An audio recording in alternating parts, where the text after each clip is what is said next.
Outro dia, depois de 40 dias de férias, eu fui telefonar para minha esposa e não conseguia lembrar do número do telefone profissional dela, também já mudou tantas vezes, mas enfim, o fato é que eu peguei o telefone, na hora de discar, me deu o famoso branco.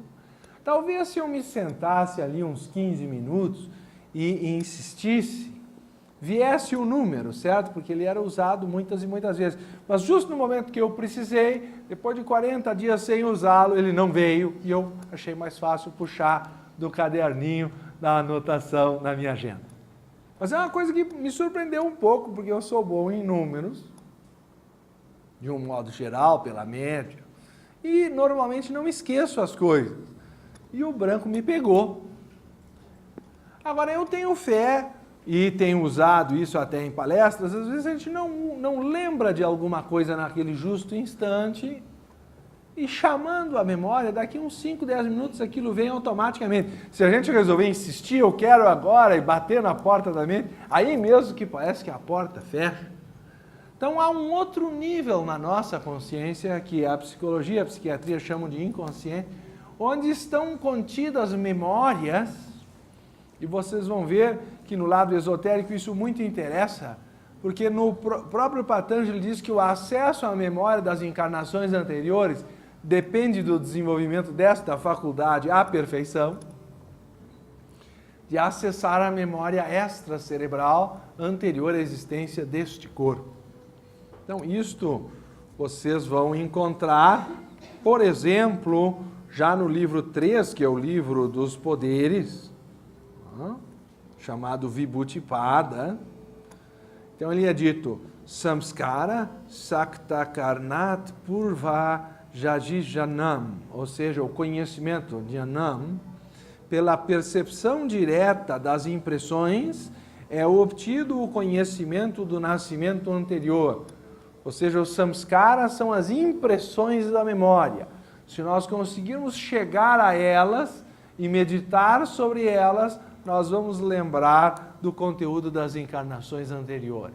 O grau de concentração, porém, necessário não é a concentração comum, mas é o que se chama de samadhi, ou uma concentração plena, que foi além do mero dharana ou concentração, passa por dhyana ou meditação, e chega à fusão completa com o conteúdo da memória, ou samadhi, onde não pode haver nenhuma distração possível, e a pessoa transcende a percepção corporal, isso geralmente traduzido por êxtase, que do grego é estar fora, ou seja, transcender a percepção do corpo.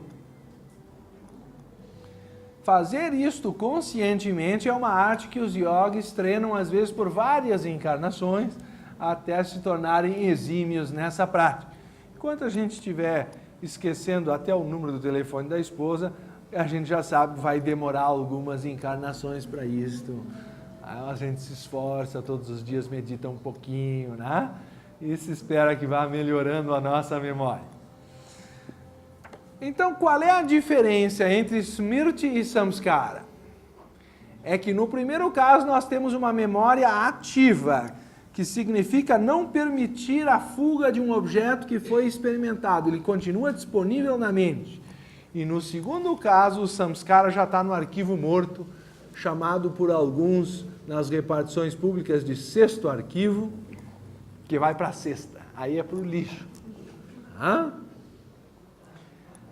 Mas existe uma espécie de memória extracerebral, que se nós tivermos o grau de concentração suficiente, nós seríamos capazes de acessar. E também, nesse sentido, alguns usam processos de hipnose, mas aí conduzida por outra pessoa, para conseguir acessar. E isso, dentro do ocultismo, é considerado um instrumento fraco, porque pode haver interferência do hipnotizador e projeção da mente dele naquilo que é supostamente resgatado. A memória da pessoa é acessada assim indiretamente e por isso, do ponto de vista da ciência oculta, isto é considerado um conhecimento de segunda mão. Grandes sensitivos ou clarividentes, como era o caso de Leadbeater, o fizeram pelo treinamento no yoga clássico, despertaram Kundalini, ergueram essa energia até o centro do Ajna, entre os olhos, e aprenderam a manipular essa energia com grande eficiência pelo sistema nervoso central. Enquanto que outros processos mediúnicos usam o sistema simpático e parasimpático, são de novo de segunda mão, porque depende de uma outra entidade para trabalhar e dar a informação. Então, eu estou querendo com isso mostrar pequenas diferenças de técnica e mostrar no que é singular a técnica do Raja Yoga. E por isso também Pitágoras sugeria que antes de dormir, nós fizéssemos a revisão do dia, conforme consta nos versos áureos, já de uns 600 anos antes de Cristo, e diversas traduções nos chegaram às mãos, mas o fato é que todas mencionam o exercício da recapitulação diária antes que, na visão poética de Pitágoras, o peso do sono feche as nossas pálpebras e nos levem ao reino de Morfeu.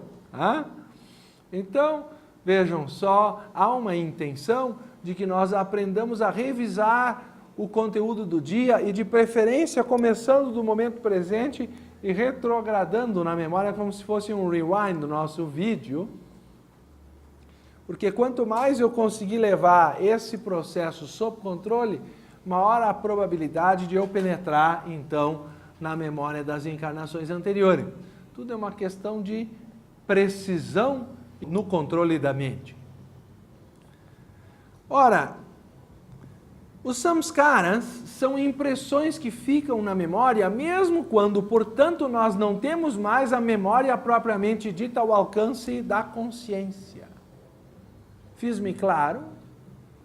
Os samskaras são impressões que ficam no átomo permanente, na extensão do sutratma, ou fio vida que liga o espírito ao corpo, e é chamado em Eclesiastes 12:6 de cordão de prata na Bíblia. Se bem que o cordão de prata é o caso particular que une o corpo físico ao duplo etérico, ou que é ali chamado de ânfora de barro e cálice ou ânfora dourada, que quebram-se junto à cisterna. Isso significa a morte, quando se rompe o cordão de prata e não é mais possível a cisterna descer esse balde da memória ou acessar o contato do espírito com o corpo, porque o cordão se rompeu. Então, recomendo que vocês leiam Eclesiastes 12:6. Claro que o barro simboliza o corpo físico, o jarro de barro, e aquele cálice ou ânfora dourada já simboliza o corpo energético bioplasmático, chamado também de duplo etérico, por onde essa energia do espírito chega ao nosso corpo, mediada pelo sutratma do próprio espírito, que no Oriente é chamado Atma. Portanto, o sutratma é o fio espírito ou fio vida, que derrama ou conduz por esse canal a relação do espírito com o corpo e vice-versa. E é o que nós chamamos em geral de consciência. A parte do espírito que, chegando ao nosso corpo mental, astral ou emocional e físico, já exerce controle sobre as faculdades que estes eventualmente detêm. E, portanto, nós não temos controle sobre todo o corpo físico, mas várias atividades são inconscientes ou são atribuídas à atividade primitiva do sistema simpático e parasimpático. Exemplo, respiração, batimento do coração. Aliás, a respiração é o que mais temos controle. E é por aí que os pranayamas começam a adquirir controle sobre o corpo físico. Mas nós também temos aí o processo digestivo, o sistema nervoso, ou seja, todo um sistema que nós não temos controle. Se eu pudesse ter como os faquires, que se cravam com, sei lá, alfinetes de todos os tamanhos, e conseguem ter o controle da dor e até do sangramento, ou outros controles de serem enterrados vivos e terem controle da respiração e chegarem a um submetabolismo que praticamente não necessita de ar, ficarem enterrados 3 dias e depois serem trazidos de novo à vida. A prova está que alguns foram comidos, tiveram seus dedos e extremidades atingidas por formigas brancas. Você sabe, uma das coisas que eu descobri na Índia é que a fome é muito presente na Índia.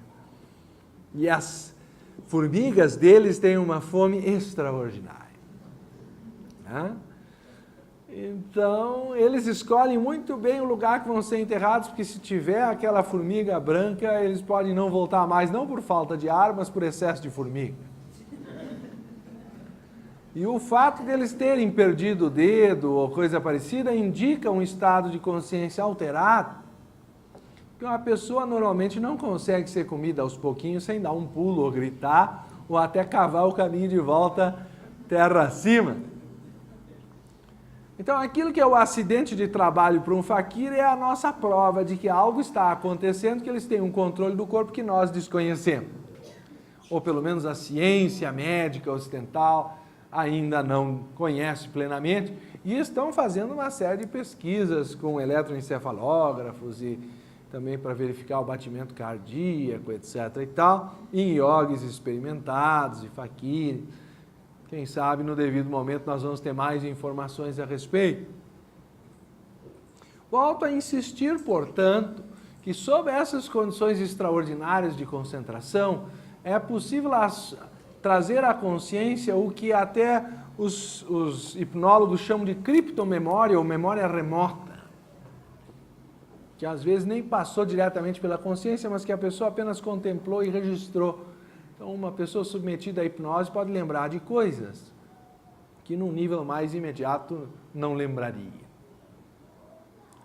Tudo o que nós vivemos está na nossa memória remota, ou constituem samskaras do átomo permanente físico, ou do emocional, ou mesmo do mental, ou chamado também do mental inferior, a molécula mental, ou unidade mental, que substitui o átomo permanente nesse nível.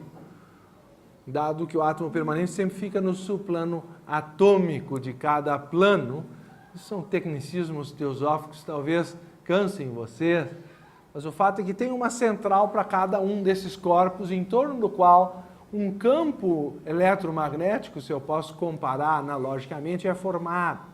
A parte que esse átomo controla é consciência. A parte que funciona involuntariamente, sobre a qual ele ainda não tem controle, é o que nós chamamos de inconsciente. Isso não quer dizer que aquela parte esteja morta. Vocês sabiam que nós usamos só 5% do nosso cérebro? Isso não quer dizer que os outros 95% estejam em putrefação. Quando muito umas teias de aranha, são partes de capacidades potenciais que nós definitivamente temos preguiça de usar. A nossa incapacidade mental é devida basicamente à falta de uso. Nós ganhamos um Pentium de presente e usamos como se fosse um XT e ainda reclamando que é difícil. Então, toda uma potencialidade que o cérebro tem e que não é usada vai corresponder a também funções da glândula pituitária e da glândula pineal que até a ciência ainda desconhece e que os yogis dizem acessar o seu caminho dos chakras superiores a partir do plano físico para abrir essa consciência extracerebral. Então, voltando à nossa questão fundamental, nós temos um elemento subconsciente, que é o nosso elemento oriundo da animalidade e da evolução do sistema simpático e parasimpático ao longo de bilhões de anos e de reinos anteriores ao humano. E vocês devem ter visto que os únicos seres que morreram nas tsunamis foram os humanos, porque os animais, quando puderam escapar da gaiola, ou aqueles elefantes que romperam as correntes, porque governados por esse instinto, porque para nós é subconsciente, eles têm mais relação com as forças da natureza do que nós. Pareceriam, nesse sentido, até mais inteligentes. Então, os animais não morreram, a menos que estivessem presos. Eles pressentiram a tsunami e fugiram. Se os homens fossem um pouco mais observadores, veriam, olha, elefante fugindo tem coisa. Aí eu ouvi dizer que houve o recuo, que uma garota até conseguiu salvar a família, uns 100 e poucos amigos que se comunicaram, porque ela observou o recuo e lembrou da aula do professor, olha, quando o mar recuar muito é porque vem uma onda grande depois. dá uns 10, 15 minutos, foi o tempo de... E outros não, viram o recuo, ainda foram olhar, que bonito e tal, foram lá para ver, não é? E aí, então, esses eu não preciso dizer o que aconteceu. Coisa que os animais não fazem, porque tem esse instinto, e há processos mediúnicos de acordar esse instinto inferior do sistema simpático e parasimpático, que não demanda controle do sistema nervoso central, mas é uma mediunidade passiva. E outros que permitem pelo yoga o contato com a supraconsciência sob controle da consciência, e isso é uma atividade que demanda controle de concentração ativa. Então, essa segunda possibilidade que nos interessa, porque é daí que pode vir uma ciência oculta, acessar conscientemente os samskaras e trazê-los à consciência plena. E aí nós vamos ter o estado de samadhi ou de transcendência da condição humana, e o indivíduo volta de um estado desse iluminado. Uma pessoa pode voltar de um transe mediúnico e isso não torna ela mais iluminada. Ela vai ser tão humana quanto ela foi antes, porque esse movimento foi passivo. Agora, quando ela volta de uma transformação da consciência gerada pela concentração que transcendeu ao ego, aí ela volta como um Francisco de Assis ou uma Santa Teresa d'Ávila, eles voltam de um êxtase e nisso eles se santificam. Porque houve uma descida de uma supraconsciência que teve contato com a consciência, e aí nós temos um procedimento diferente. A palavra transe, eventualmente, no Brasil vai ser aplicada tanto a um caso quanto ao outro, mas os efeitos são notoriamente distintos. Porque se numa pessoa entra de forma passiva, e não dentro de si, mas através de uma entidade, então ele ganha aquela expansão temporária de percepção, talvez, sem o perceber e através de outro operador. Isso é mais semelhante ao processo da hipnose, que a pessoa pode voltar do transe sem saber o que aconteceu. Aí o hipnólogo gravou o ocorrido e a partir do relato a pessoa reconhece o que ela mesma disse em transe hipnótico. No segundo caso, ninguém vai precisar dizer à pessoa o que aconteceu, porque ela expandiu sua consciência em samadhi, ela ativou um samskara e trouxe da memória remota à memória consciente, transformando ele em smriti. E, portanto, o samadhi é da natureza da memória, e por isso também dizia Platão que o problema do homem é que ele esquece. Porque na memória remota da alma nós conhecemos nossa imortalidade, a nossa natureza divina. E nesse sentido, a verdadeira sabedoria divina ou teosofia é, como diria Sócrates, muito mais a reminiscência, muito mais um relembrar pela maiêutica socrática, ele que foi o mestre de Platão, do que propriamente conhecer ou deduzir pela lógica. A alma já sabe destas coisas e quanto mais a consciência, desobstruída de preconceitos, consegue penetrar nas camadas recônditas do ser, mais ela se torna um teósofo, no sentido real da palavra, e não um mero repetidor da filosofia ou do pensamento teosófico. Por isso a meditação é tida como um processo tão importante no estudo da teosofia, porque ele não se restringe ao estudo teórico, mas almeja uma descoberta interior, uma investigação da verdade dentro de nós.